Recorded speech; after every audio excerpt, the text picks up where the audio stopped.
Well, good day and good morning and buenos dias, and bon matin, and dobry den, dobry noc, salut, mesdames and messieurs, divine lions and lionesses. Welcome back to whoever's channel you're watching this on. I'm Brad Wozny, the man from Sovereign Soul Show.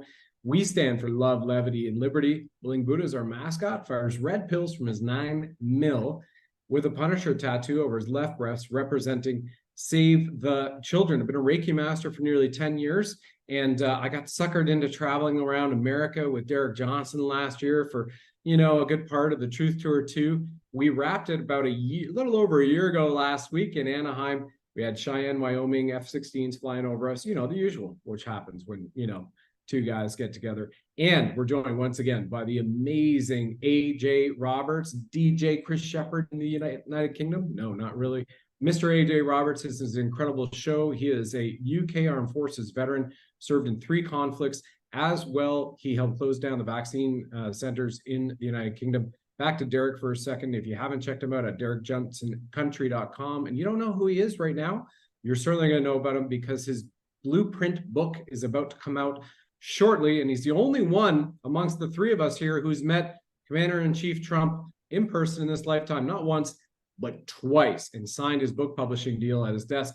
And then we have SG Anon back on the show as well. So honored.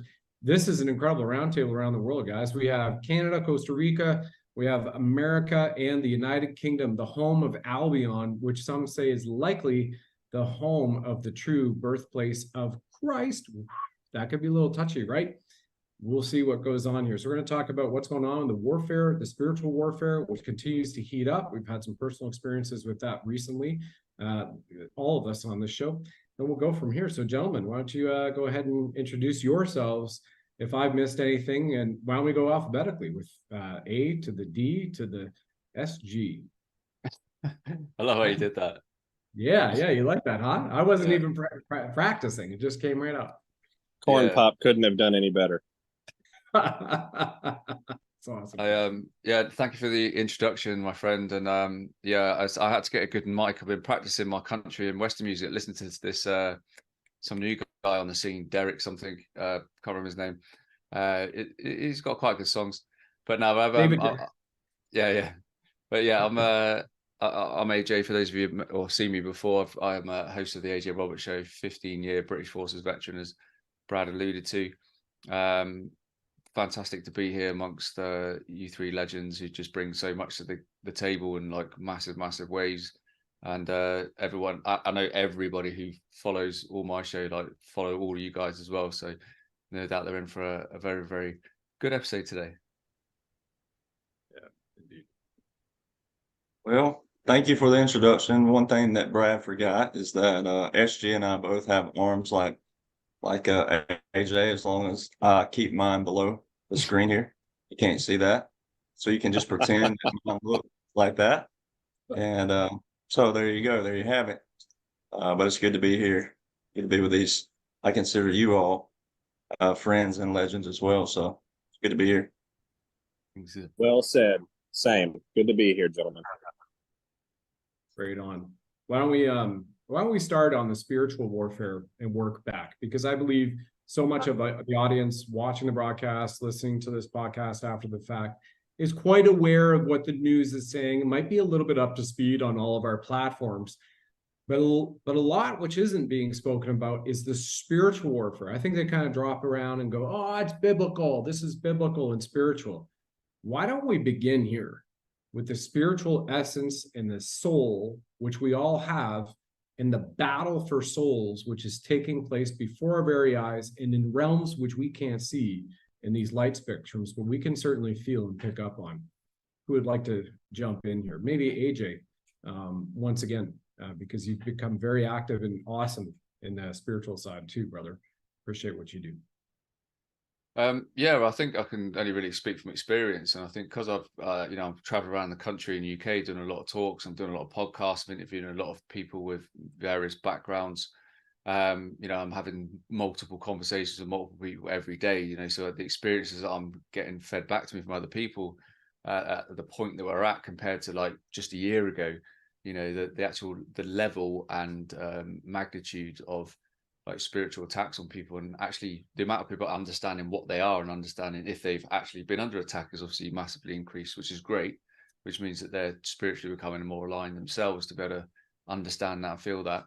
But yeah, I mean, I've had a number of things which have occurred to myself, mainly through not so much spiritually being attacked, but like on the precipice of being attacked. You know, and again, this is the great thing about what I do, is I get to connect with so many amazing people around the world. So I had a lot of great people around the world like check in on me and just and do their own digging around sort of like events and stuff like that, which is fantastic. And again, so many of these great people bring so many different skills and attributes to the table that, you know, people are actually living their spiritual roles right now, you know, calling upon these amazing people. And I guess spiritually, that's what's probably one of the best things that's come out of this whole last 3 years, isn't it? Is in like the involvement of ourselves, the involvement of others, but then being able to call on those people that are consider family, you know.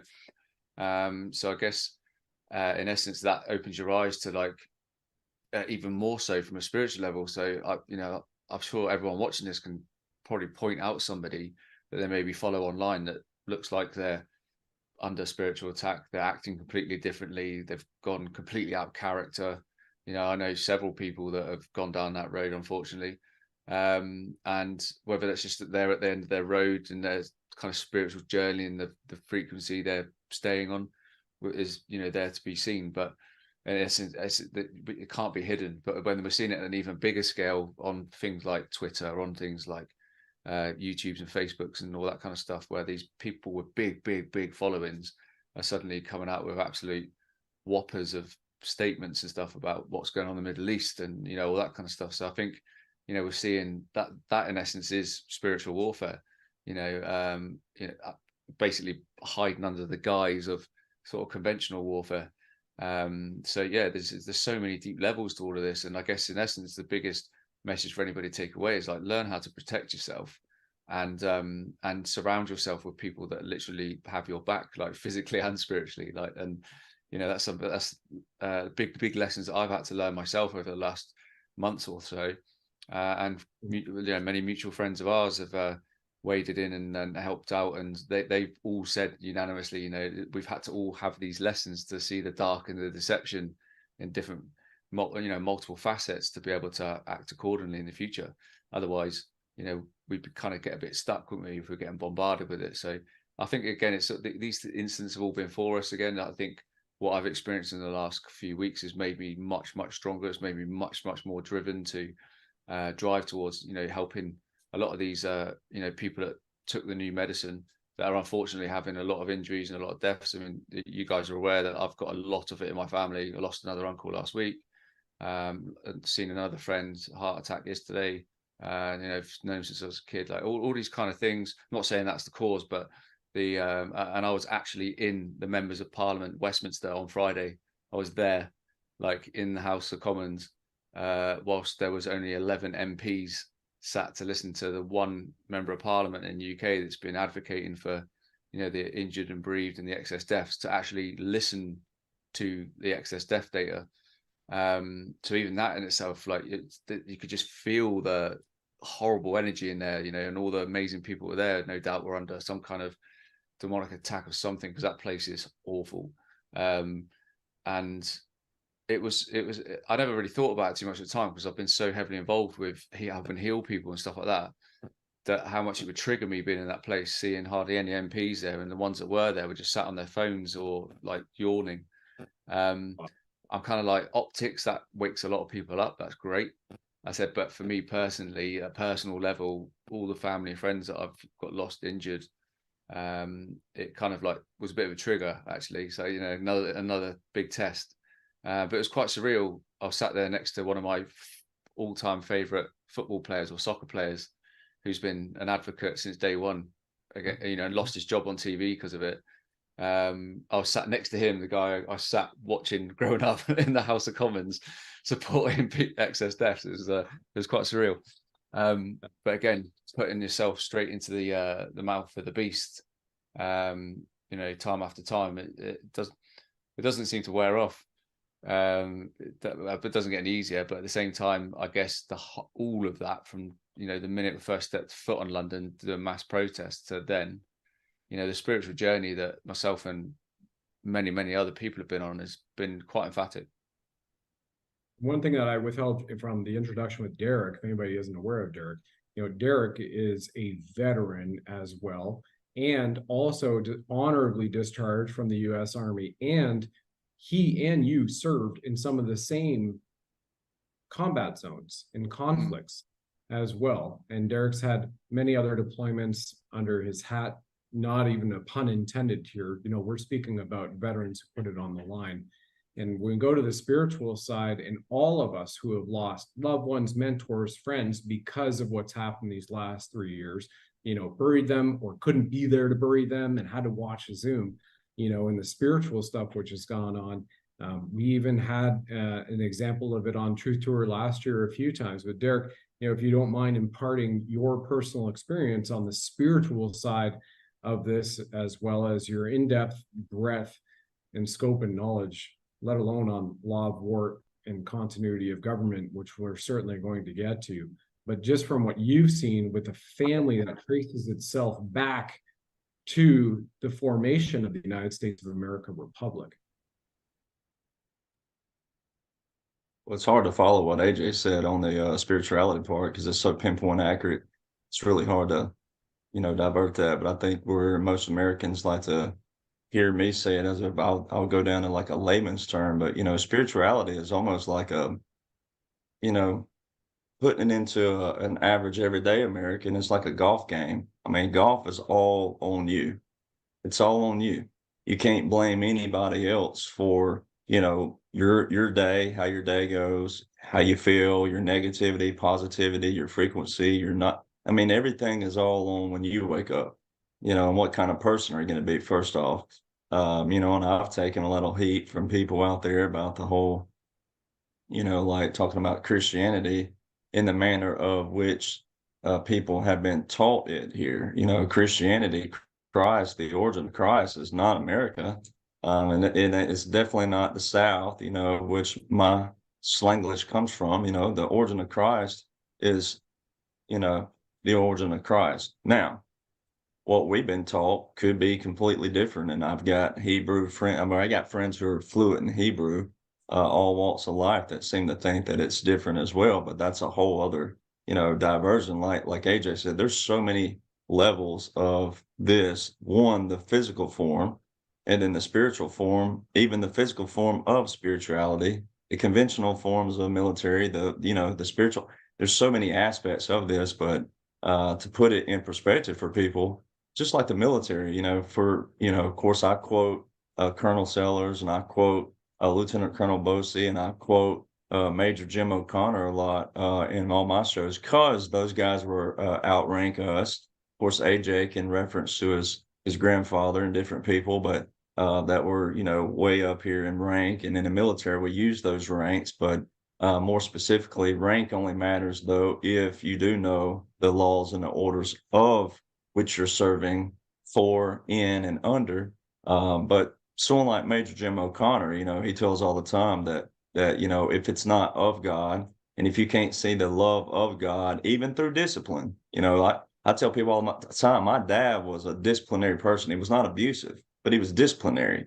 He was tough, but he wasn't abusive. He was hard, but he wasn't abusive. So there's a huge difference in that. And God has many forms of him, as we do read in the Bible. And, you know, whether we have the full Bible or not, I still tell people, hey, if God created everything we see, and us talking, us hearing this form, us in this presence, where we are, then, you know, he still would have given us what we need, the tools during this time period, no matter what it is. Because also Colonel Sellers and also Lieutenant Colonel Bosey, I put them both on the spot, I guess in a good way, and I'm going to get them to write my foreword of the book, and also add to the finale of how you could get this level, this complex level of generals all around the world and people to come together during this time period for humanity. That is beyond the physical form. that is definitely in the spiritual form, because if anybody thinks all these generals have the same lifestyles, the same thought process, the same, hobbies, the same kind of likes and dislikes and things of that nature, you'd be kidding yourself. I mean, when AJ mentions the word football, his version of football to me is watching wet paint dry. But he could probably think the same thing about our football over here, right? Because our football over here looks completely different than the football of which they talk about. And so AJ and I could probably get into a fun, kind of little conversation about, oh man, yours is like watching wet paint dry. I'd rather watch, grasshoppers migrate than watch soccer be played. And he could probably say, well, I'd rather watch a bunch of hillbillies get in a fist fight over a NASCAR race than to watch, your version of football. So it's like, when you break it down and you look at all these generals and all these people around the world, it's not just generals. I mean, there's a lot of people in the continuity government. There's a lot of people in these sectors that are playing these roles with the grander vision. It would take a realm of spirituality that we probably can't even define with words. I don't even know how you would define that, except for God is the all-time being, no matter what you look at him like, what you see him as, what you think he looks like, he, she, it, whatever it is, whatever that form is of God, the spirituality, it would take that, because we are still the bearers of the truth, the knowledge, and also this fight that we're doing. That's why I tell people all the time, it has nothing to do with being a veteran. The only reason we mention being a veteran, is the fact that if a veteran is displaying the honor, the integrity of the laws and the orders of which support like the Constitution of the United States, or support humanitarian efforts, not using those laws and orders to flip them and to use them as a form of power against the people. But if a veteran is using those for the people, for the Constitution, or whatever the foundation of it is of the origin of that country, then that is the honor, the integrity. And you can listen to a veteran then. Not all veterans are know that, and not all veterans have been good. So a lot of people are learning the spirituality, but they also are getting hit with the fact that the military, of what they thought was a military, you buy a barrel of apples, there may be 2 or 3 apples in there that are bad. It don't mean the whole majority is, but a lot of people are learning the military structures, operations, functions, laws, and orders. And they're also learning that every man and woman under God's supreme being is susceptible to fall into lust of money or lust of power or whatever that may be. And the Bible, our Bible, and the Bible that we know that we have, specifically says it's the lust of money that's the root of all evil. It doesn't say money is the root of all evil. It says the lust of money is the root of all evil. So every man and woman under God's creation is susceptible to fall and prey to evil. And so that's why I want people to keep in mind is this is a good versus evil. Like you said, it's spiritual first. It really is spiritual first, and then information warfare. And as AJ said, and I'm sure SG, with all the knowledge he has, I mean, he can back it up. The fact that, spiritual is one big thing, but the information warfare under that, there's so many layers under that, it truly takes an individual who's willing to go, hey, I want to be good and I want to fight on the good side of humanity. And then, whatever that may be, God will guide you. God will lead you, as Major Jim O'Connor says all the time. You will know it, because if it's of God, you'll feel it right here. Yeah. I don't know about you, but if it had squirrels, moonshine, and hillbillies fighting involved, I don't care whether it is Canadian football or it is Major League Soccer. I'm down for the hillbillies, the squirrels, and the moonshine. Any day, twice on Sunday. but yeah, absolutely, mate. I appreciate it, and so well spoken.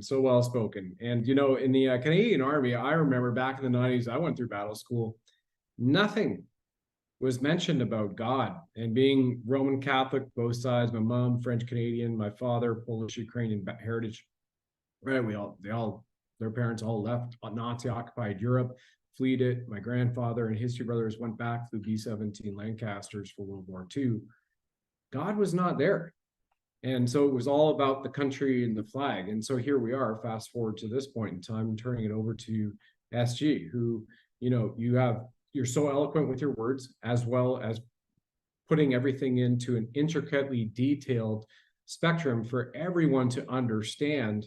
And I appreciate your now, just in the last probably 8 or 9, 10 months, the files you've put out, you're mentioning the spirituality too, SG. And as a guy who went from that type of background and what I've did in my careers in entrepreneur and being a Reiki master for nearly 10 years, and to hear more about the spirituality coming out from what people may consider, SG, a alternative, now mainstream source of incredible decodes, what you do.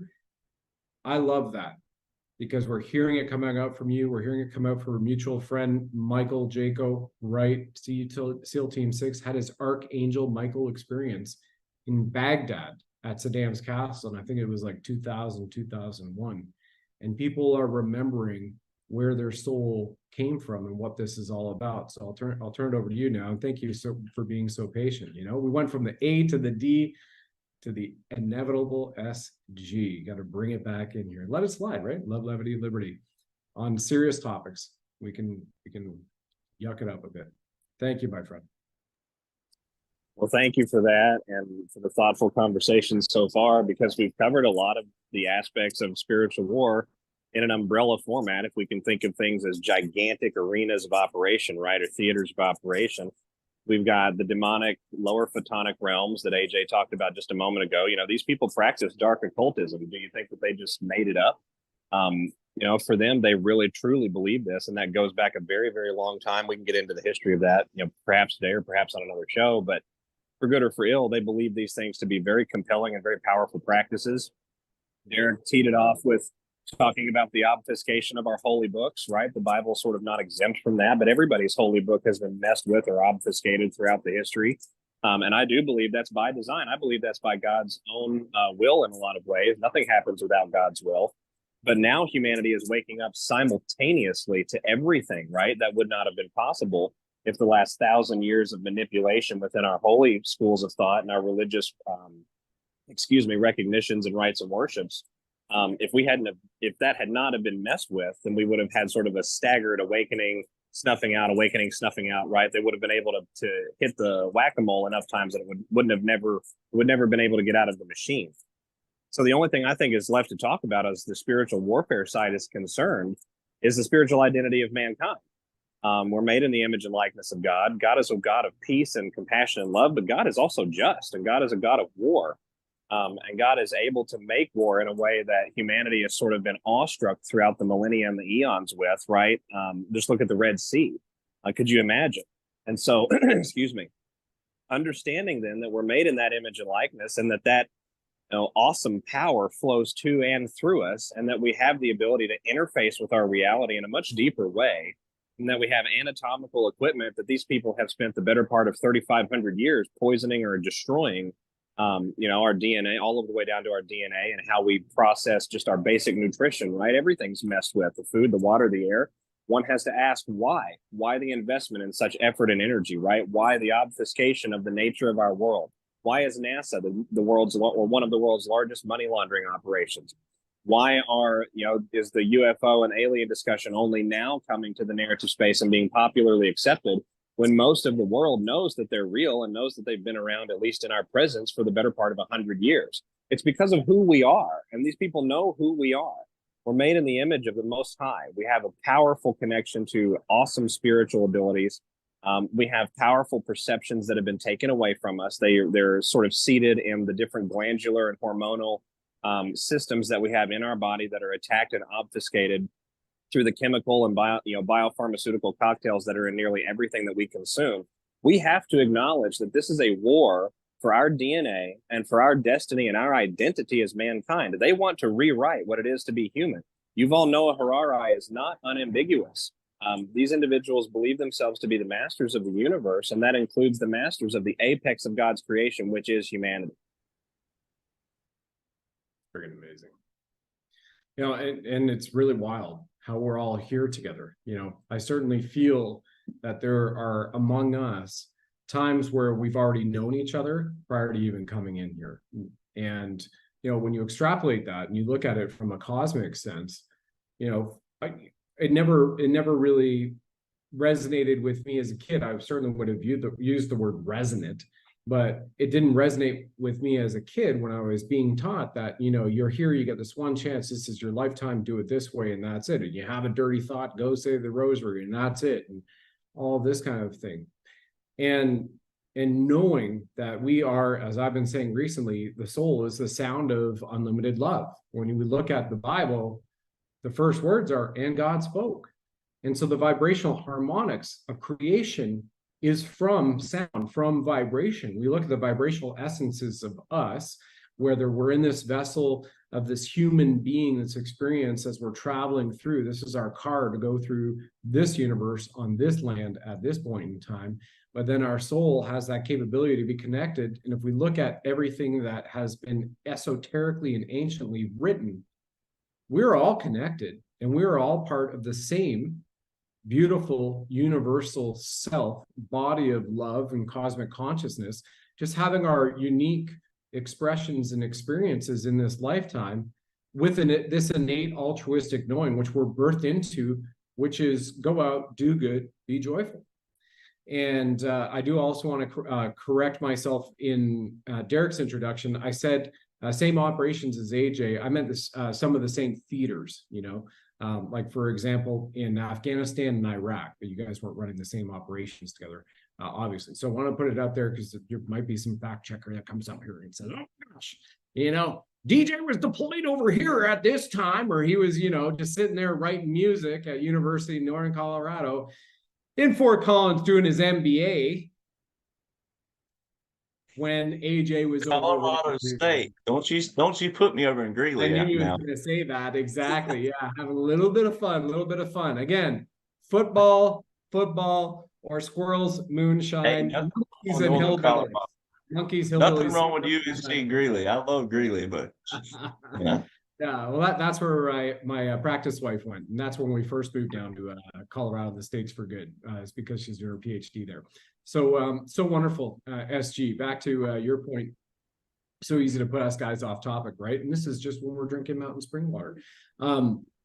That's where we all came from, and I believe this is the aspect that we've been taught from a spiritual standpoint, wherever it is and however people practice it, as long as it's of the great and from a basis of love and joy to express that into the world, that we are part of our university of life that we're here for is to, after we leave this meet, to meet a creator or meet aspects of the creator again and go, I did the best when I was there, and I know there's some lessons and I kind of tripped up and I fell as I was learning how to kick a ball or to put on a helmet and a mouth guard and hit somebody on a field before the referee blows the whistle, but I did my best, you know. And are you going to put me back in, or what are we going to do?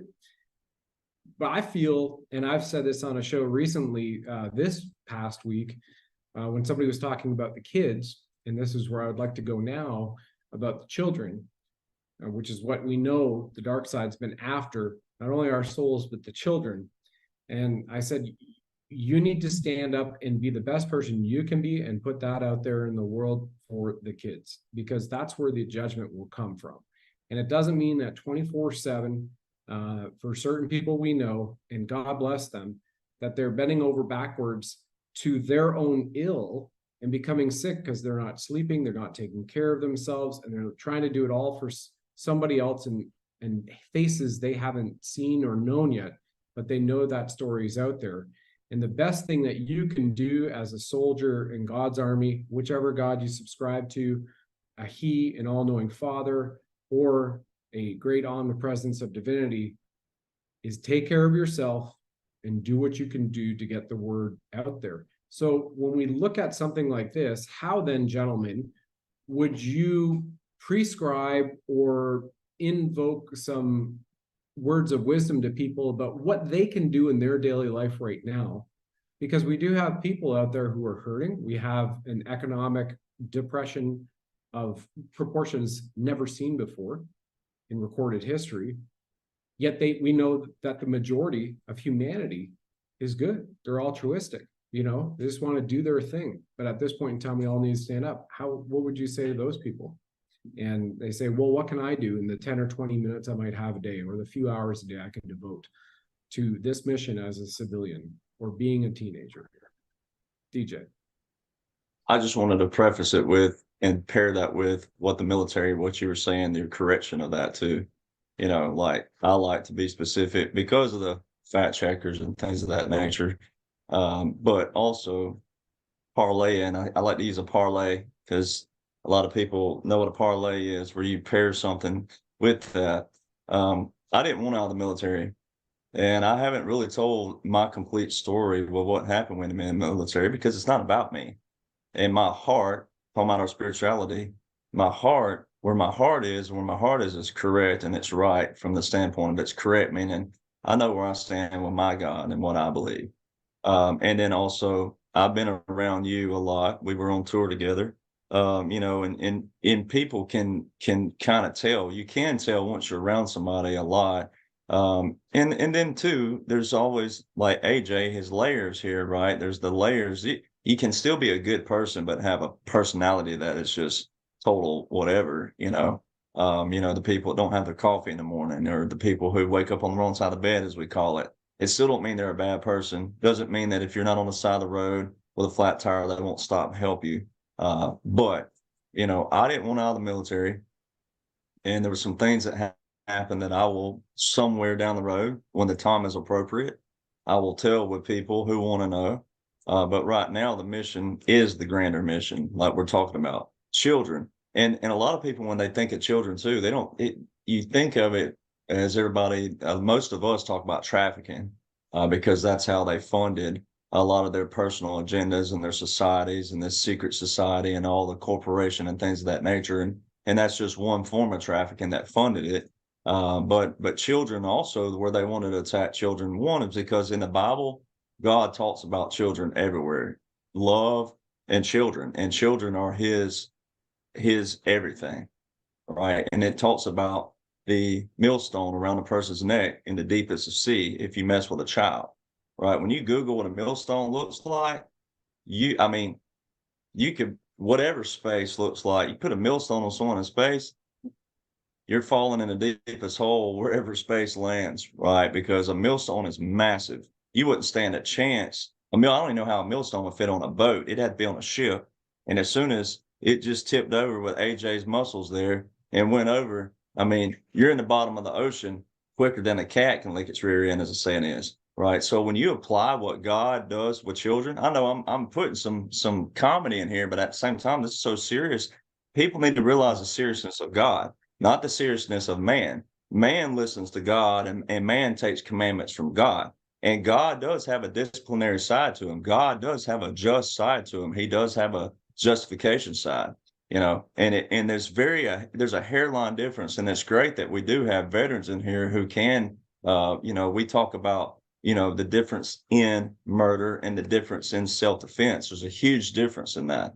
When it comes to man having to take care of evil, it's an unfortunate part of the world, but sometimes you have to do so. And we are in that place where that's being exposed. A lot of that evil's being exposed. But not only is trafficking of children bad, but where they're also attacking children is the fact that when you get into the minds of children, right? The Bible says, train up a child in the way that he should go and he won't depart. Well, we know that's where it starts. All of us sitting here, it doesn't matter how our moms and dad raised us, what they actually believed in. I know I had good parents, and I know that my parents raised me in the best of their ability, and they trained me with manners and respecting my elders, manners around my elders, how to treat people, opening doors for people, helping an elderly across the street, stopping traffic if someone's trying to cross the street, or whatever that may be. Whatever that is, and wherever you live, there's different forms, when you're in the small town versus a city, or whatever that may be. But also attacking children that way. Now we have schools, there were the parents while they're at work doing what they need to do, provide for their children at home and to raise their children. You got principals and teachers getting in the minds of your children, telling them how it should be. And then they come home. Where'd you learn that from? From the teacher, from my principal. And then you got to retrain them again. So it's a double, and that's never was what was supposed to be bestowed on the world. The other thing I parlay into that is the fact that what do we value? Why do we put so much value on how we live, what we have, what we don't have? Right now, majority of American society, it's all based on sexuality and also material things. It's all what you don't have versus being appreciative of what you do have.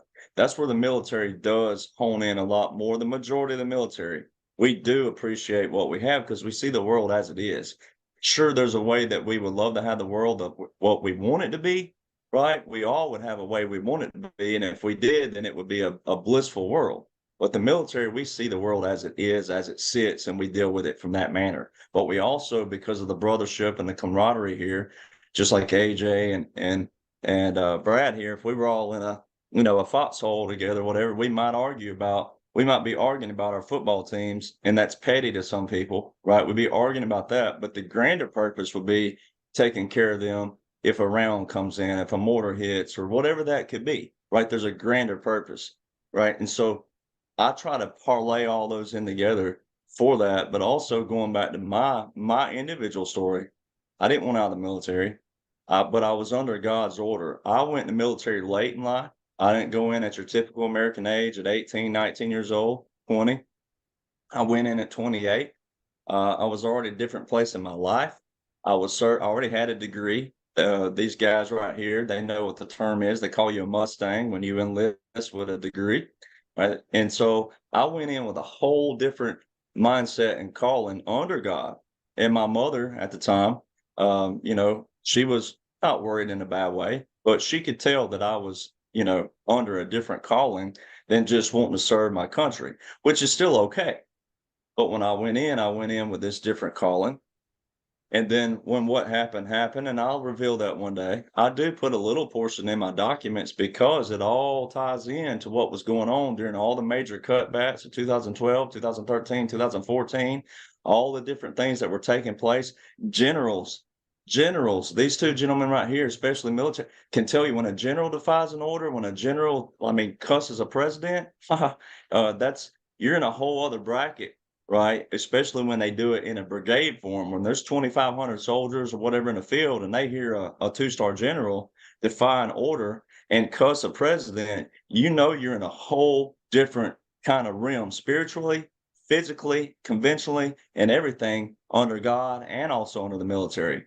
So I say that to say, for people out there, where you're sitting, how do you apply these things that we talk about? How do you apply them? Well, when I was getting out of the military, AJ and Brad both probably know this very well, but anytime that you're sitting in front of a lieutenant colonel, you're normally getting in trouble. There's not many times a lieutenant colonel will pull you in their office just to shoot the breeze with you, especially a lower enlisted guy, unless you're working directly in their command or something of that nature, you drive for them or anything of that nature.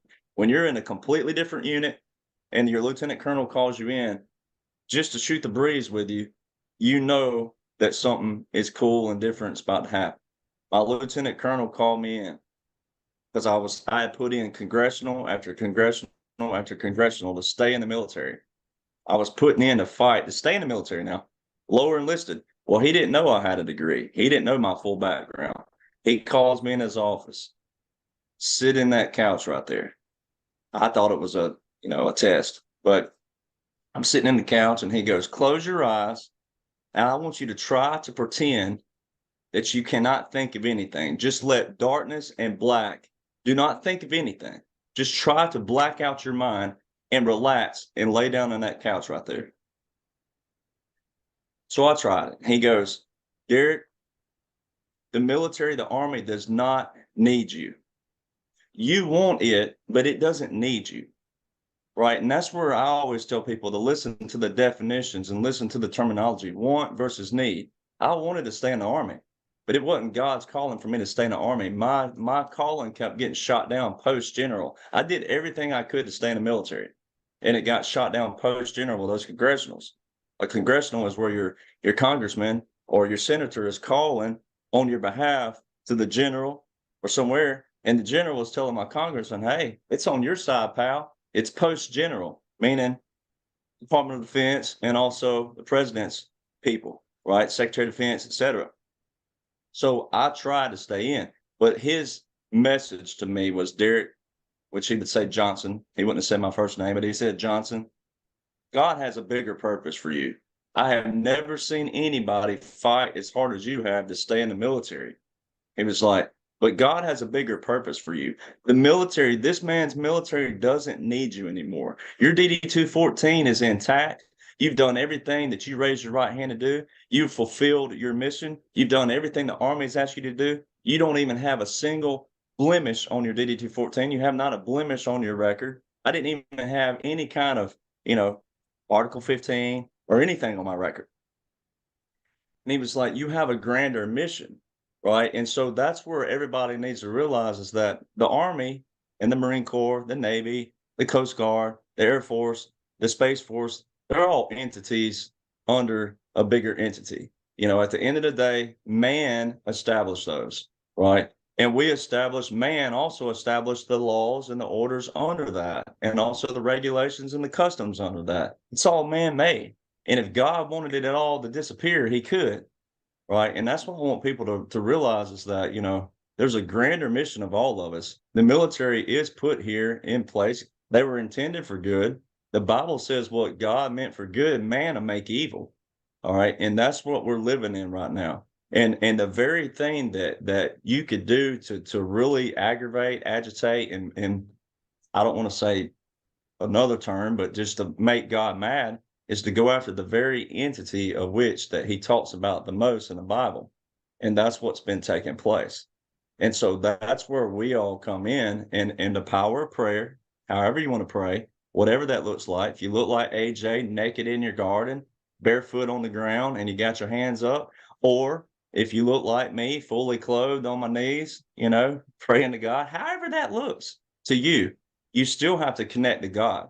You can't call yourself spiritual. You can't call yourself a Christian. You can't call yourself any of those titles if you don't have some form of connection with that realm of which you say you believe. So it takes application of it. And, we've talked about this before, Brad. It's not the knowledge. Knowledge is not power. It's the application of knowledge that's power. So it's the application of the things that we talk about, no matter what it looks like. It don't make you crazy. There's no particular way you got to pray. There's no particular way you have to connect to God. You just have to start practicing that and putting that into existence and ask God, what can I do for you? That's what I did when I got in I call it my depression days. I said, God, I'm at my wit's end. I wanted to stay in the military. You took me out. I wanted to do this. You took me out. What do you want me to do? And I reached my place where I talk about the corner of the wall. But the corner of the wall is the best place to be in a room, is because everything behind you is taken care of. All you got to focus on what's in front of you. Same thing with the bottom of the ground. So stop focusing about the economy. Stop looking at this stuff. There's a plan in place. And when people apply that plan and then apply that application of spirituality, however it works for you, then you'll start seeing your power. You'll start seeing your place. And then you'll want to join all of us. And you might look like AJ. Who knows? You might have the guns to look even more the part than I do. As long as he's not doing the downward dog naked pic texting, you guys can keep that between the two of you, as long as Sam improves that in the heat of the UK sun in Glastonbury. The two of you gentlemen are fathers. AJ, father of two beautiful children, and SG as well. So I look forward to hearing from you two gentlemen and chiming in as well. Go ahead, Mr. AJ. You got a mister in there. Do you really? Yeah, did you hear that? Thank you very much. So I guess Derek covered a lot of stuff in general around, but I mean, in terms of the children and that, I think 2023 was always going to be a year of like sort of bigger reveals. I think we've all known since we were young that trafficking's always been a major issue. Like, but the scale of it has never kind of really been comprehended, and I think that's because of the same things that we see in so many things, don't we? We're like, oh, there's an organization out there sorting that out, so people then just turn a blind eye to it, just as we've been kind of groomed into that by having a police force. They're there to protect, and it's a similar kind of like that mentality. People think, oh, okay, there's organizations out there that are doing the good stuff, they're saving all these kids and all's well and good, but that's how we all know, and SG covers it really well, and has done over the last well, majority of the year, pretty much, like the stuff that reveals we need to see as part of this awakening. And obviously the biggest pandemic there's ever been is child trafficking and the abuse of children. And unfortunately I live in probably one of the most notorious places on the planet with a deep history of that, that we've ever seen in terms of the United Kingdom. I know myself that there's still happening now. They're coming across in shipping containers from Scandinavia into eastern Scotland, where Kosovo and Albanian gangs sort of pick them up, and then they're then delivered to places all across the north of England using £50 notes. It's quite well known. But again, what organisation is actually doing anything about it? Which shows you it's the same blueprint in every country, that the people that should be doing something about it are very much a part of the problem. And you only have to look at these child protection services and the actual members of parliaments themselves and councillors and judiciary systems, all of it. It's all part of this nefarious globalistic outfit that just seems to be a template for every single country, very much the same. And I guess 2023 was always going to be the year out of what we've experienced so far, where we've just seen big reveals, but everything seems to be coming at once, doesn't it? And I think that's maybe one of the things that people struggle with. So if that is you don't need to know everything. You don't need to be one of an amazing analyst like SG and have all that wealth of knowledge and not break the message down the way he does. You don't need to have like a encyclopedia of military law and orders like born in your head like Derek does. It's you don't have to need to know all those tiny little details about everything, but like one of the things we all need to do is have a very, very big overview and firmly in our minds about the protection of children, and that majority of stuff in our lives is put there to be a distraction, to distract us from that. Derek mentioned it, it's the same here in the UK, same in Australia, same in Europe. It's both the parents are forced to go off to work, so they're both paying taxes, and the kids then on its own, or they are, plural, with people being brought up Monday to Friday, teaching them what the curriculum wants to teach them, and then fine you if you don't send your kid to school. And that's just the bottom of it. But obviously, like we talk about, there's multiple layers to everything, and I think the biggest, most noticeable one is that just the sheer amount of crap and toxins out there that are literally there for kids to get hold of now, compared to like when we were children. You've got like all these energy drinks, you've got all the different chemicals and seed oils and all the foods, all the sugary stuff that just gets them hooked. When we were kids, you get a bag of sweets or candy, like this big. Now it's like nothing less than a full Haribo, is it? So that's the kind of brainwashing and the mentality and the poisoning that's just taking it to that next step all the time. And I'm not sure what's like where you guys are, but here in the UK, vaping's like horrendous, and it's like most teenagers are walking around with a vape in their hand, and you can see everything's designed for the kids, and you even go to the more recent immunization program they waged on the planet, and that was all about getting to the kids. It was all about like, do the elderly and the adults first, so they become the best customers for the kids. And lo and behold, we're seeing injuries and deaths everywhere.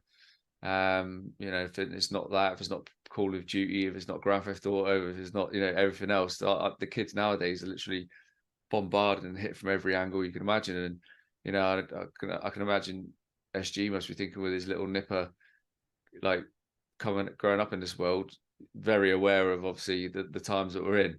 So I no doubt his child will be in very good hands. But it's you only have to go to most town centres now, and you can see the job that's been done on these children and the parents. How programmed the parents have become to just not really care. And again, it all goes hand in hand. And then the child protection services then take the kids off the parents, etc., etc. And then we end up with millions of children missing every year. But I think the awareness is the biggest thing. And I think we've had movies out recently. We've had it talked about. The random Hollywood actor. He's have been on screens like saying how bad it is and just dropping little bombs here and there. So I think the awareness of it's like tenfold probably to what it was a couple of years ago. But again, I guess that then just adds to the positive collective consciousness on what do we do about it, and the awareness of it, like we put towards anything. So yeah, I've always said from day one, it is the only pandemic in the world is the trafficking of children.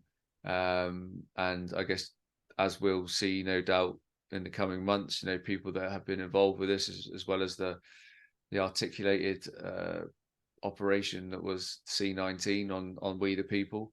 You know, I think all these people are going to get very much what's coming to them, and it's very much an honor to be at the forefront with gentlemen like yourselves, bringing this information to people, and to see that start happening, you know, very, very soon. Yeah, we're honored by you. Thank you, mate, and everything that you do. SG. Well, you know, I think the grand discussion, right, that we wanted to start out our talk today was the basis for the spiritual implications of the conflict that's happening right now. And the spiritual implications are everything.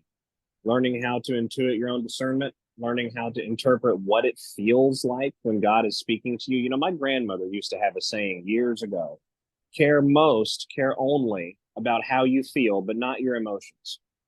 And so that was a springboard that she used to drive home the point that God will, you know, the Holy Spirit and God will speak with you and work with you and guide you, but not in your everyday, you know, moment to moment feelings on this or that or the other, or whether this was good or bad, or whatever your psychological or mental drama tells you is the case about a particular circumstance that you're either experiencing or observing. God will communicate. This was her opinion, right?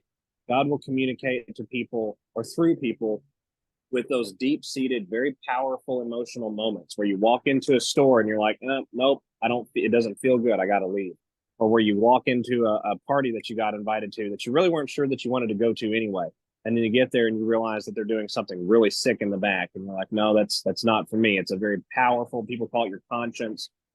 People call it that voice on your shoulder, right? That feeling in the back of your body, in the back of your mind, deep in your chest, that won't let you go, it won't stop until you redirect, until you do something to sort of bring yourself into alignment with it. That was my personal grandmother's interpretation of God and the world, right? Is that, you know, we walk as spiritual beings and we have a hard wire to the creator of all things. And we actually have a bit of a guidance system, if you will, that's sort of plugged into us that allows us to interpret, to try and decode, right, in an era of mis and disinformation, what the Holy Spirit is really trying to tell us about a particular moment or a circumstance or anything, right, in a period of time. The incredible power that is capable of flowing from the human being flows because we are godlike beings in some respects, right?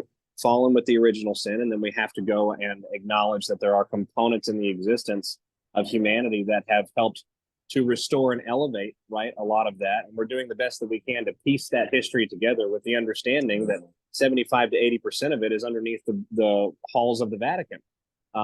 So, you know, as we look at what is happening in the world, with what's happening with Israel, with what's happening at the United States continuity of government operation, and all of the things domestically that are popping off here, with what's happening in Europe, and in particular, the civil unrest as it pertains to migration, the German economy, what's occurring to Russia, right? Because Russia is not exempt from this. Everybody is sort of meeting the challenge for humanity from where they're at spiritually. It's like a coordinated wave by wave activation of God's army across the earth. This is a pivotal moment in time where humanity is going to rout an enemy that is not a conventional warfare enemy, is not a typical threat, is not characteristic of what we sort of know bad things to be. We're going to destroy an enemy that has ingratiated itself right next to us on the pew on Sunday mornings. We're going to cast out the enemy that has been living in our living room, drinking our beer and eating our chips for a long time, while we've been cleaning the floor, thinking that we had it oh so great. And thank you very much, sir. That's not how this is going to be going forward. We're learning that at the basis of this reality is another level of component, or another level. It's not the right way to say it. Another level of interfacing and possibility that we did not know was even there before. It's always been there, but we didn't know that it was there. You could call it quantum. You could call it the Great Awakening. I personally believe that they're one and the same. And that carries us through to a new era here in the world. Once we dispense with the evil, what do we then do about it? We need God's guidance. We need sort of a next level ability to appreciate what the world needs to be and look like, right? We're a very big humanity. We are one mankind, but there are many diverse angles of that. And we have a lot of sort of, I think, spirited social debate to look forward to as we seek to iron out what is the most acceptable lens to reflect a rebalanced godly world after the drop of so much evil. It's a return to sovereignty in God. And I appreciate the way you've framed everything and said so once again with eloquence. I mean, you know, if I'm writing when I'm writing another movie, I've written several, right? I go through several drafts. It seems like you go boom, boom, like that's exactly what I wanted to say. And you just did it like that. We're here at this, when we say pivotal moment, you said it. How much longer do you feel it will take, generally speaking, in intuiting, gentlemen, all three of you, outside of God's plan, intuitively, how much longer, where do you see we are at this precipice of a return to sovereignty in God and hopefully vanquishing evil forever, where there's no more, we're seeing this paradox of good versus evil, or this yin and yang.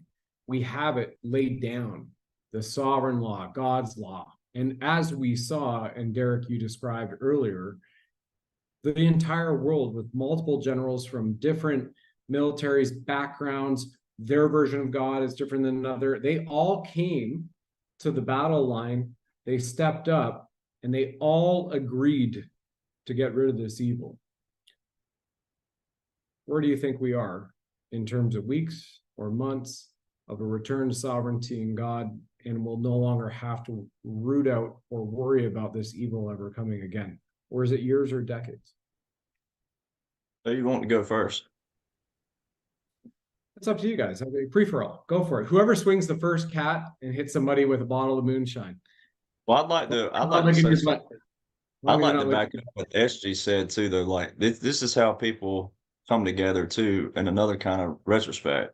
With SG's background, my background, your background, AJ's background. I just wanted to say something really quick that then I'll parlay. But SG said about his grandmother.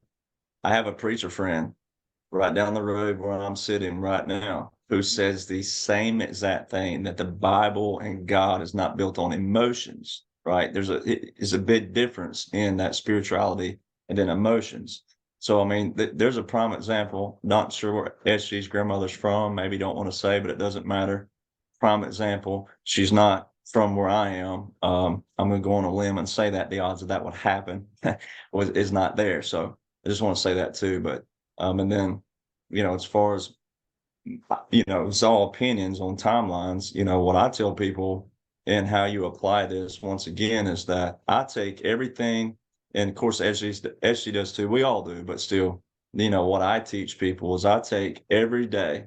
I don't look at tomorrow because I don't know what's coming tomorrow. I might have my thoughts on it, but I don't put that out there because the Bible even says we have enough on our plate for today. No need to worry about tomorrow. But I take everything that Donald John Trump has said and apply it to where we are, because I can't find one place that man has said something that it hasn't come true. It hasn't happened, whether an optic or a comm or both. There's nothing. And if he has said something that hasn't come true yet, based on everything he has said that has come true, if he has said something that hasn't, it's coming. Well, you've witnessed that right in front of you, right? The narrative that was put out over Israel was that it was a music festival that was attacked.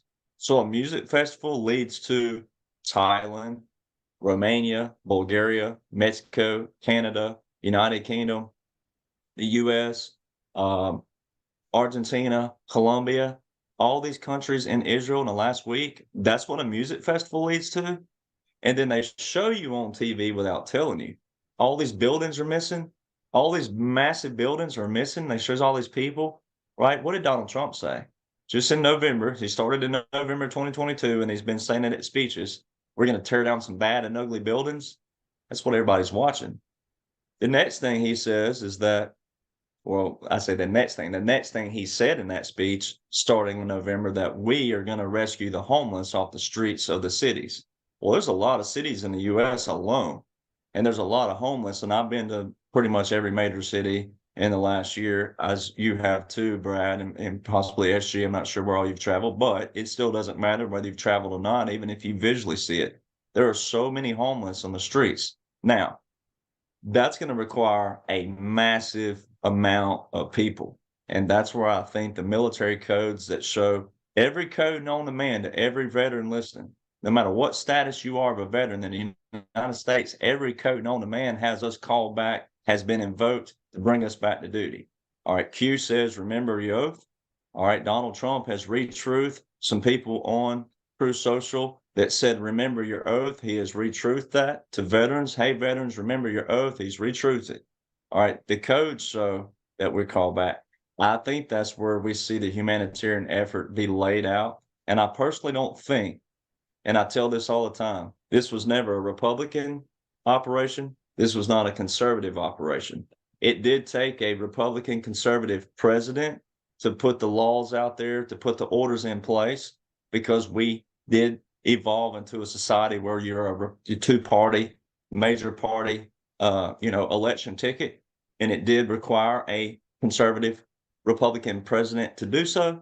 But this was not a Republican conservative operation. And in order to flip humanity and rid what we're talking about, the evil in the world, the only way to do so is a humanitarian effort. This was not a party affiliation.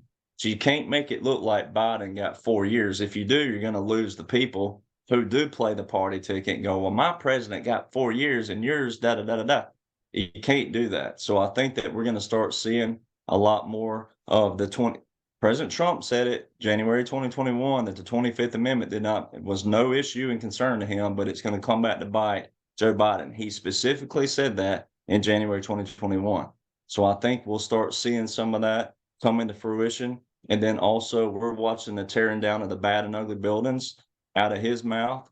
And then I think where the EAS comes into play, I think it's my opinion, but I think what they're doing by the EAS testing, and also when you get on the TV, even ESPN has been commercials of buying an emergency radio. Like it's not just on news channels. They've been advertising this emergency radio. I think where the nuclear football and all that parlays and everything that they've been showing people in the news, I think there's going to be where they take the all of us reserves, individual ready reserves, all the veterans, retirees, all different kinds of retirees, the Coast Guard retirees, every code that's been known. I think we fall back in line to what rank we were. I don't know if they'll make us report to the nearest base or the nearest base of our branch. I don't know how that'll work, but I feel like that's where the veterans get called back.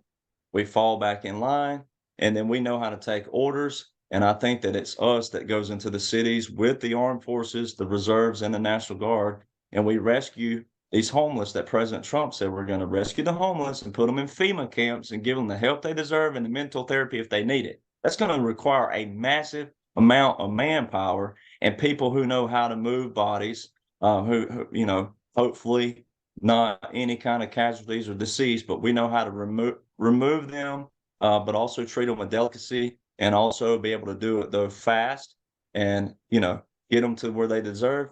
And that's also going to require people streets being cleaned out, people not in the way, vehicles not in the way, and things of that nature. And I think that that's going to happen in the near future, because we've already seen everything else he said, decimation of street crime.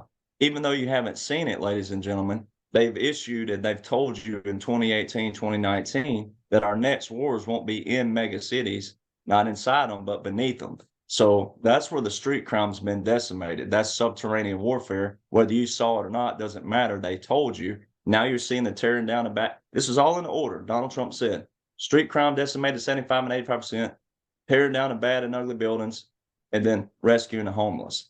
And I think that's what's got to happen in the next few months, because if you get anywhere near the election period, election cycle of the 2025 year, which will be the 2024 year, it'll still look like Biden got 4 years. And that would still not bring over half of a nation that plays the party emotions.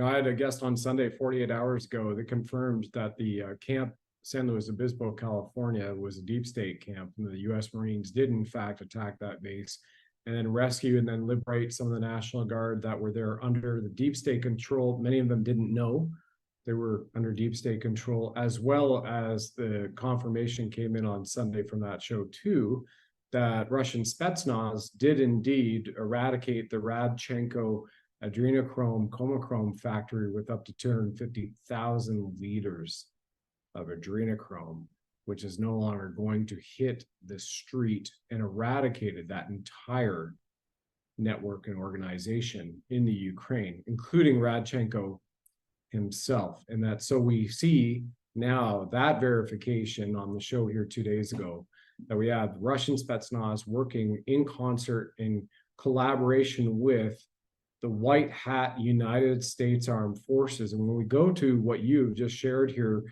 Derek, and back to, in the end, return to sovereignty in God and standing up for the children, and what we can all do, anybody can do in the 15, 20 minutes limited they might have in the day in their lives, or 2 to 3 hours.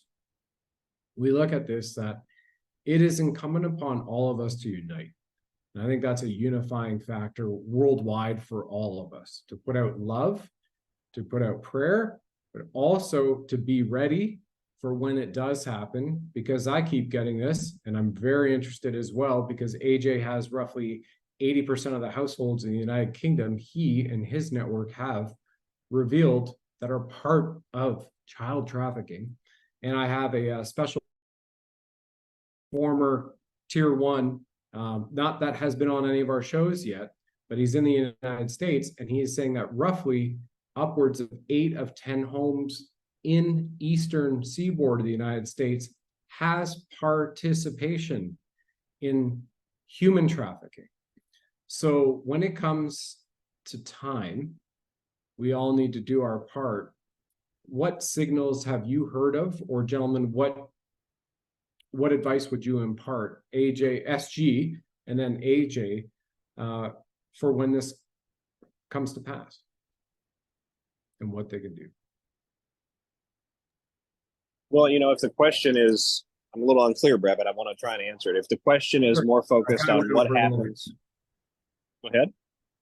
Yeah, so from the liberation standpoint, everything is working up to be that we are part of our own liberation worldwide, and that it will also be in part upon us to stand up to help when we see military in the streets. If you're military, you're getting called back. If you're not military, stay indoors, and then be ready to just help thy neighbor as we go forward. So have you heard anything to that effect? Do you have any advice as well to what people can do between now and then on a daily basis or a weekly basis, just to contribute to humanity? Maybe that's a better way to just kind of wrap up that whole soliloquy in the boat.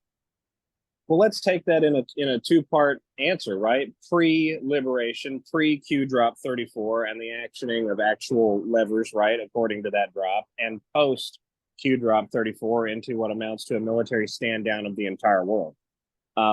Leading up to that, I think what we're doing right now, and what people on this broadcast are doing in their own way, in their own personal time, that where they feel led and called, that is what you're supposed to be doing. Whether you're going out and you're putting pressure on your local community council, or you're raising awareness in your community through billboards, or you're getting online and attempting to raise awareness in the digital space, right, and build some sort of traction to do that.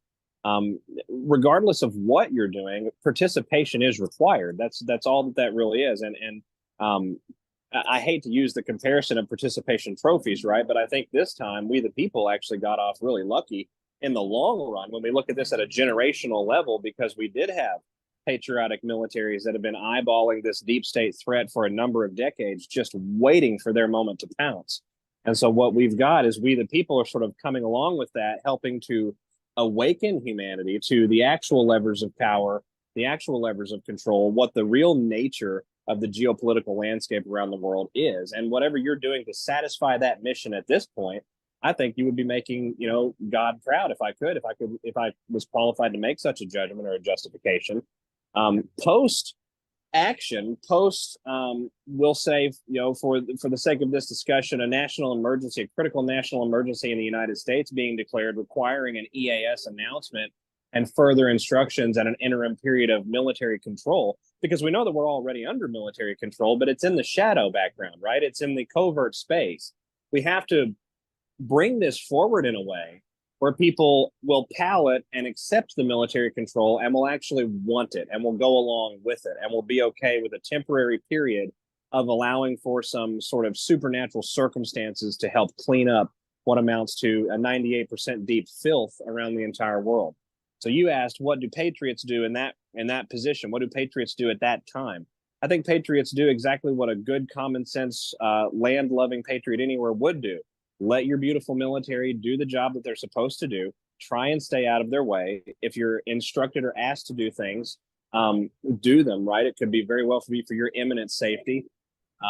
If you see something, say something. If warlordship begins to pop up at a municipal level, we have these handy little devices in our hands that can grab, snapshots and photos and video as well. And even if we lose comms for a while, eventually they will come back, right? So, at the end of the day, I'd say be responsible, be smart, be prepared to explain to your fellow man who may just be waking up from their very liberal sleep that the things happening in the world are because of the election of 2020, because of the biological terrorism and worldwide weapon of mass destruction attack that was launched against we the people. This is an irregular period in history, and a lot of people, unfortunately, are still plugging along as though it's business as usual, and times are just really tough.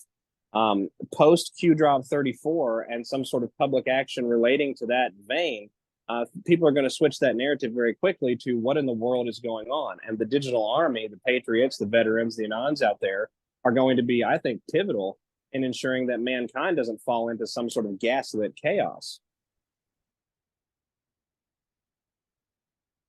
Awesome. Thank you, SG. AJ. Yeah, I think obviously people are becoming very aware that this is a like multi-dimensional war, like everything from conventional to spiritual to financial to, every single facet you can think of. And I think everyone's kind of living and feeling that, like they're getting that we don't need to be in bombs and bullets to be in World War III. I guess, I've always felt we've been in World War III for a long time. It's just that like the optics of conventional warfare makes most people think that we're actually in a world war. As soon as the deep state decided to attack we the people, for me that was World War III. The start of 2020.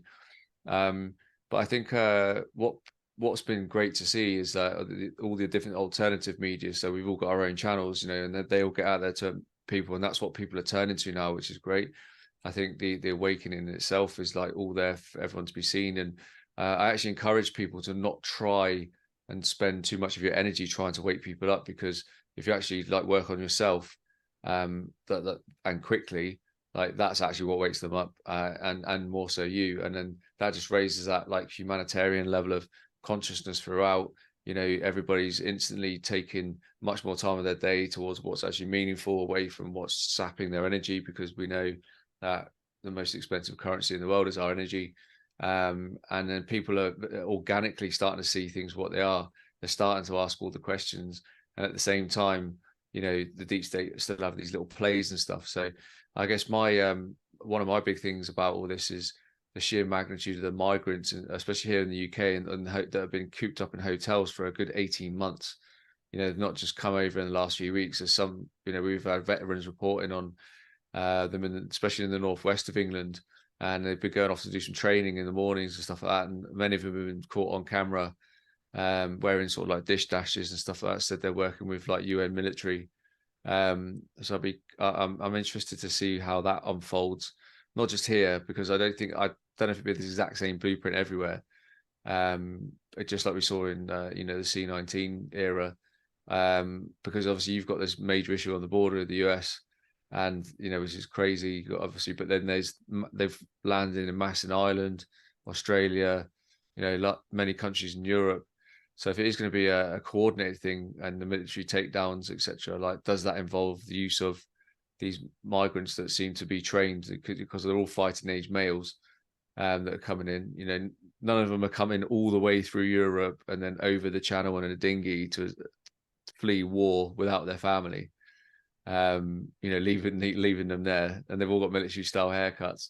So it's yeah, I'm keen to see how that one unfolds. I do think there'll be some involvement there with the military, because I know like the conventional military here in the United Kingdom is like considerably lower in terms of numbers and deployability than I've ever known it in my life, as well as operations going on. So I think in terms of a timescale, we'll see that very soon. I think like the United States will lead the way in terms of like the big things happening there, because I do think that like this, everything in Israel, everything in Ukraine, everything in Taiwan, and the United States sending all their resources there is to weaken the country from within, to bleed its resources and that, and to the people, for the people of the United States to feel that. And then obviously that's all a big part of their awakening and understanding what's really going on. And I think like the new Earth, let's call it, will start in terms of a quantum aspect from the United States, in terms of financial, whilst I guess they finished draining the swamp here in this cesspool of reptiles that we have here in the United Kingdom, which again, I think, you know, much of that was done quite some time ago. And I think having looked, you know, being in London on Friday and being in Westminster and stuff like that, I've got a good feeling that a lot of these MPs aren't around either already. I've just got a strong feeling of that. So I think everything's moving in the right direction, but I think we do need to come to a point where people feel like we're on the brink of like World War III, you know, quote unquote nuclear, the threat of, to almost bring people to their knees and want God to come into their life, and want to connect to God, to take them away from this awful realm that's been presented to them and that they've lived through the last you know, several years, because everyone's had their ups and downs more than they've ever had in their lives. You know, I don't care who you are. But although I do believe that much of this has happened, and SG touches on it a lot, like lots of this has happened for us. You know, this the biggest, most amazing sting operation the world's ever seen, like from a humanitarian point of view, but we all know from a galactic point of view as well. You know, and I think that can't be ignored. You know, there's the huge coherence there that is often, you know, not talked about, is massive. And I think that, and again, that's going to be a big part of reveals and things going forward. But for me, I think there'll be a few, many more distractions, like Israel type things, like little wars and stuff like that. But as we know, Israel last. Will it be the last? Well, I'm sure we all hope so. But yeah, I do think that a lot of positive is going to come out of this, and people will all see the light very, very soon. Oh, thank you. And we certainly see the assets in place, as all of you gentlemen have alluded to, whether it's the border invasion or that they brought them over. You know, we just recently had the confirmation coming through in the Canadian Freedom Convoy, if anybody remembers that, in Ottawa in February of 2022, when they ran the horses over the clan mother, who was literally saying to the police, peace, love, and joy. Those horses were rented from a farm just outside of Ottawa, and it was Scandinavian, not on Ottawa police or Toronto police on horses, Scandinavians who had rented those horses. And those horses are actually horses, Clydesdale version, that is raised for meat. And because you can't sell horse meat in Canada or slaughter horses for meat, they are sold and shipped to France, where they are then slaughtered and sold for the horse meat.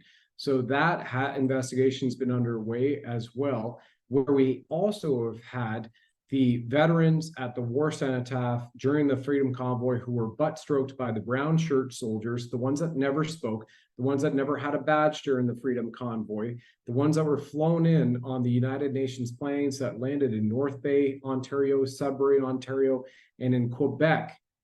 Those were Nazi Azov UK brown shirts who had been hired mercenaries to come in and to assault the crowd and provoke and stoke and get it going on. We've just seen as well in every country, not just Canada, the UK, the United States, Australia, we have this pervasive, in Ireland, pervasive invasion. And so where I see this going as well is when it comes time, as you've also just perfectly illustrated, there's a time when you just need to be indoors and allow what takes place for the professionals to do their job. And then also understand, for any natural disasters too, you see something, you say something, you document it with evidence, because there will be more tribunals coming up as well. but from natural disasters. And in the Ice Storm 98, many of us may not remember it here. I was deployed there. This was a time when it was an unprecedented climate attack on upstate New York and New England and part of Ontario, Eastern Ontario and Quebec and the Maritime provinces, were up to 2 feet of ice had fallen across everything and frozen. And I've seen what's happened when you have people without power for 6 months in a deep freeze for up to 20 degrees. It's an outpouring of humanity. People who don't know each other, people who are neighboring farms or are from hundreds of kilometers away, rally together to create on their own soup kitchens, to organize blankets, to get together in these disasters which have happened to help their fellow brother and sister and children that they've never known, never met, and may never see again. And so that unification of humanity is still within us. So I would say nobody needs to be afraid or fear whatsoever of what may come, if it does come, because at the end of the day, that altruism and that heart of our heart, which is within us from the God that we all know, the loving creator, will share and be there. And one thing I can add to this conversation, to the preparation, is if and when that does come, I remember all of my grandparents in their pantries, in their basements, they were ready for a year of preserves, of food, of potatoes, of extra gallons of water. So if anybody at this point in time is listening to this with these fine 3 gentlemen and warriors of light on, make sure you have a couple of months supply, because even if you don't need it, but you see somebody else in need, that's also why you have first aid kits, right? You have an ability to go help out your fellow man and your fellow woman, and we'll all be there for each other. Gentlemen, it's been a deep honor. I appreciate you having on. Why don't we just go to closing remarks with all of you, and we'll go to, well, SG to the DJ to the AJ, and that'll end it for now. I mean, so I was trying to find a good rhyme there, I mean, you kind of threw me off with the cat licking its butt, Derek. So, that was just a zinger that came in there. But I feel that right now, this is a very inspirational and uplifting show for everybody to tap into. And SG, my friend, thank you so much for joining us. What would you like to share with people as we close off? And then obviously how they can find you, because there are so many copycats of you and Derek and AJ. They're starting to copycat him now out there too. Well, I can be found on Truth Social and Rumble. I'm at Real SG Anon with a red check on Truth, and then Q News Patriot on Rumble. Everybody else is a flattering copycat, but a copycat nonetheless. Regarding closing thoughts, my friend, this is the most exciting time to be alive. Who would trade this moment in human history for almost anything, save maybe for being able to walk and talk with Jesus?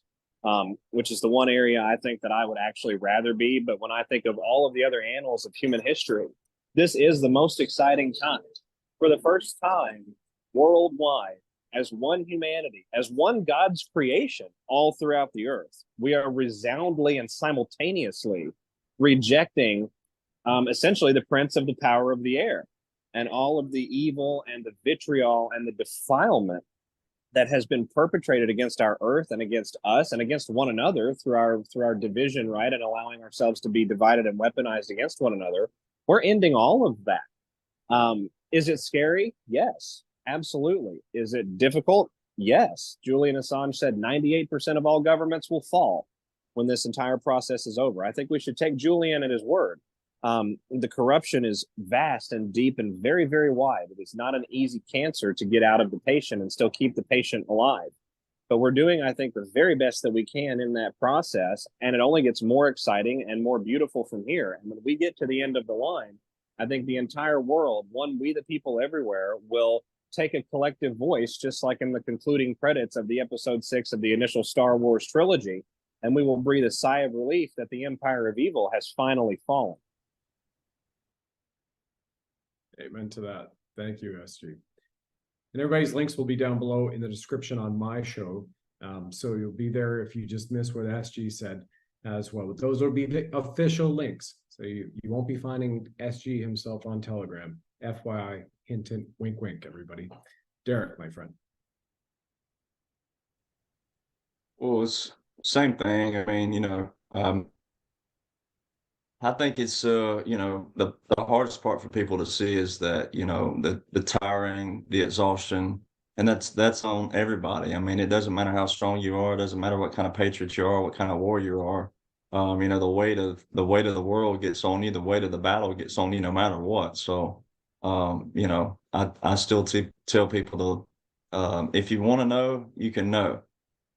If you don't want to know, then you're gonna have to really use your discernment really heavily on people who do know, and knowing that they have your best interest versus whatever the alternative would be. So that's what I would encourage people to do, is that if you don't want to know, like what SG and I, where we stack every uh, possible law and order known to man, and every you know, operation that's ever taken place.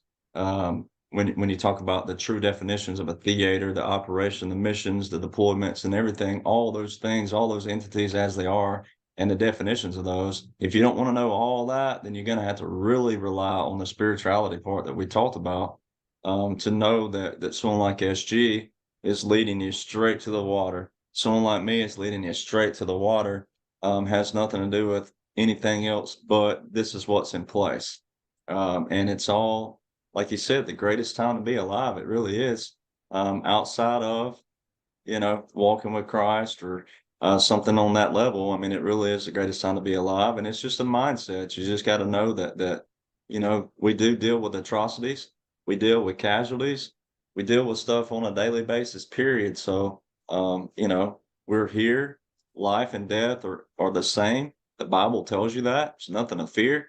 And so, you know, it's time to join in. And if I don't, we're not going to expose how old these guys are, but you know, I'm 40, and if God gives me the 80 or the 90, then I'm going to live through all this. And I want to be the positive guy. I want to be the one that says, you know what, when I do stand in front of God, I didn't leave any stone unturned, any I dotted or T not crossed. I want to stand in front of God and hear him say, you know what, you may have messed up here, here, and here, but I tell you what, you did this, this, this, and this, and you gave it everything you had, and you gave the people everything you had.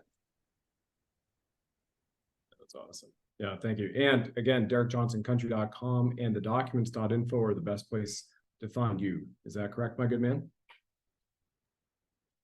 Oh yeah, that's correct. That's correct. Yeah. And there's a lot of fake accounts like SG and I mean, it's just like there's a bunch of fakes.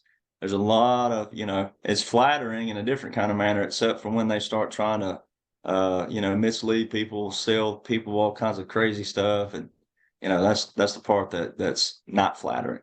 But And make sure you follow Derek too, because he's releasing great country songs as well. And soon, when all the war is over, Derek and I are going to write Raised Right and release it for all the proceeds go to veterans worldwide. So stay tuned for that one. And hopefully that'll be soon. We got a war fight first. AJ, Mr. AJ Roberts, down in the UK, mixing it like the DJ with the black thread light. It is almost 12 a.m. in the morning, his time. So folks, you know, once again, wherever you are, whichever platform you're watching this on or listening to it on, definitely put a like, definitely put a follow or a subscribe, definitely put a comment on, because all of these men not only have risked their lives before, they're risking it as well now. And we've all experienced death, attacks, spiritual attacks, and physical attacks, and are still after it. So deeply serious and honored to have them all here. Mr. AJ Roberts, your final closing remarks for this particular show, my good man. Yeah, I guess like just echoing what the two guys said. You know, it's the greatest time to be alive. I've just turned 41 back in September, and I'm like, you know, people say to me, "Oh, yeah, what's it like to be middle-aged?" I'm like, "Go find someone who's middle-aged." You know, it's you're only as old as you say you are, and like if you're really in tune with, you know, your spirit self as well, you know that you can't really go wrong there. Like your time and age, and that doesn't really count. So, you know, I guess the more people that kind of take that kind of mindset, and stay on that kind of like higher vibe, you know, and everything that you do, like you literally show up everywhere in your life. You know, you'll understand what's going on, but you won't have any fear. And I guess that's what we're trying to eradicate. You know, well, not completely eradicate, but we're trying to like really like lower those levels of fear in humanity and show people what they truly are, and that's why I travel the country doing my talks and my courses and stuff like that, for that reason, is to show people who they truly are. And I think we're starting to see that creep up now, and a lot of people. So it's a case of really embracing that, I think, and going back to like the family traditions, get away from the distractions, get away from all the false idols, go back to those real raw loving family connections, around nan and granddads on the Sunday, having the roast dinners again, like doing stuff in the communities again, getting everybody from walks of life like together, actually in the same places doing stuff, and actually feeling part of something. I think for me, that's one of the biggest things moving forward. And I guess, from a spiritual level, a vibrational level, we're only going to raise the roof on that with getting as many people on that level as well. And you don't, we don't have to sit there and just bombard people with information. So it just flood. All you're doing, we were just doing the same thing the media does, and it just floods the person's mind. And that doesn't help anybody. We don't have to red pill anyone. And I found that out the hard way myself. I spent so many years like trying to red pill people. That's why I just like to show this. I won this red pill award. It's got my name on it. Red Pill Award 2023. Yeah, it's total red pill. Well, suspect. I think you doctored that. See that? You don't have to try and red pill everybody. So just literally work on you, and then like your life, you'll project the life you want, and as well everybody else. And that's how we co-create such good stuff. That's why us four here co-create the good content, and then individually get it out there for people. So just and I guess just keep your eyes on what resonates with you. I think everyone sticks to that. You don't need to know absolutely everything. You don't need to know all the flight paths of every plane and stuff like Derek does, and all the information SG has, like internationally, and the stuff me and Brad do. You don't have to know all the ins and outs. Just sit what resonates with you, and like you literally can't go wrong. And everyone around you will literally magnify to that. Beautiful. Well said. And for everybody here, I was born on the day number 17, and my chronological year of age right now is 45. So it's got to be the greatest time to be alive, right? Because apparently this is literally how it lined up for me. And as I introduced Derek, I mentioned he's the only person here, the only man who has met Commander-in-Chief Trump on this podcast, not once, but twice, yet. AJ's grandfather, who landed on the shores of Juno Beach in D-Day, he personally met Commander-in-Chief Trump. And you know what, AJ, this is for your granddad. Why don't you tell the audience here what your granddad said to then President Trump and where it was, because it's a good chuckle. Yeah, it was at the D-Day 75 commemorations in Southsea in Portsmouth in the south of England, where they all set sail from for D-Day, pretty much along that side of the coastline. And he was the second man to land on Juno Beach. His landing craft landed first, and his point man got off. He was the section commander, and he was still alive at this point in 2019. And they asked him to be a guest along with a few other veterans to be on the stage. And at this event, I think was still to this day actually the last event that Trump was at with all the dignitaries. So that Macron was there, Charles was there, Theresa May was Prime Minister at the time. You had like just all the dignitaries you could think of, their little gangs. They were all there.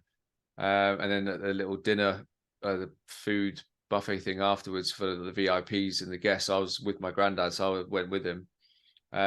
He basically walked past Charles, the Queen, like Macron and Theresa May and that. He just walked straight up to Donald Trump and said, "You need to build your wall higher." And then that was it. That's all he said. And yeah, I thought it was fascinating. I laughed my head off at the time. My dad was going, "Yeah, Dad, you can't say that." And I was just like, "I think you just did." Yeah. So yeah, it was pretty fascinating. Yeah, but I didn't realize how much of a fan of him he was, until like I would randomly be around his house, and he'd be on the TV, and he's like, "I like this guy. He gets stuff done." And I'd be like, totally the contrary to what like the media projected about him to everyone I knew. He was completely the opposite. Right. And you know what's also interesting as we're wrapping up the show here, you know, not to start another show, but you know, there's a lot of potential here that's been seen in remote viewers as well, that Commander-in-Chief Trump is the reincarnated soul of General Patton. So a lot of interesting things to be said. I'm sure people will go live in the chat with it, but where else can you learn about squirrels, moonshine, and hillbillies fighting, and also talk about the end days of the cabal, the deep state, and a new world of peace, love, and joy coming together? And according to Derek, cats lick their butts quicker than, I don't know what it is, but it is what it is. Divine Lions and Lionesses, this is a deep honor for me personally to be in the presence of these fine men. Gentlemen, thank you so much for your service to humanity, to mankind. And I'm honored to be in this fight alongside each other, lockstep, in a virtual capacity as it stands. And I hope one day together, we'll all be together along with some of our other friends in person, uniting for the grandest celebration of all time. And I look forward to that happening very, very soon. Ladies and gentlemen, make sure you like, subscribe, share, follow, put the comments on wherever you see this platform. And we wish you many blessings ahead. Thank you, gentlemen. Cheers, everybody.